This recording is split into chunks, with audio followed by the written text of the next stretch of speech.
What's the biggest promise your parents broke that you never forgot? When I was a kid, maybe around 10 years old, my dad made me a promise. Not just any promise. It was the promise I held onto like a treasure. He promised he'd be there for my first big soccer match, the one where I was going to play as the team captain for the very first time. For weeks, I trained harder than ever. Every evening I would rush home, lace up my sneakers, and practice until it got too dark to even see the ball. I imagined him sitting in the stands, cheering my name, maybe even standing up and clapping when I scored a goal. To me, it wasn't just a game. It was the moment I was waiting for. The moment I'd finally make him proud. He had missed a few small things before, school projects, birthday dinners, but this time, he promised. He even looked me in the eye and said, "I wouldn't miss it for the world, buddy." The night before the match, I couldn't even sleep. I kept playing the scene over and over in my head, me running up the field, hearing him shout my name, feeling like I was the luckiest kid alive. Then, the day came. I wore my jersey with my name printed across the back. My heart was pounding, but it wasn't nerves. It was excitement. I knew he was going to be there. I believed it with my whole heart. I kept glancing at the stands as I warmed up. Families were arriving,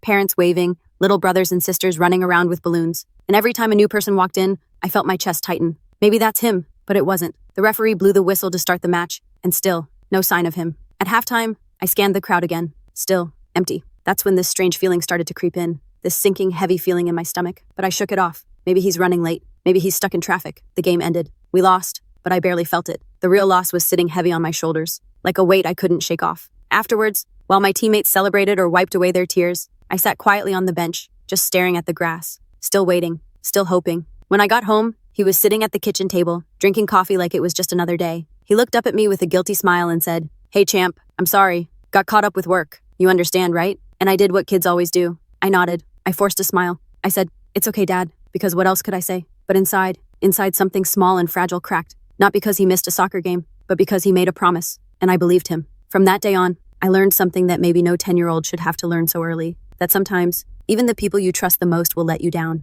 And no matter how much you want to pretend it doesn't hurt, it stays with you. It changes the way you see promises. It changes the way you trust. Even now, years later, whenever someone says, "I promise I'll be there," a part of me, a small scared part of me, whispers, "Don't get your hopes up." Funny how one broken promise can echo through your whole life, isn't it?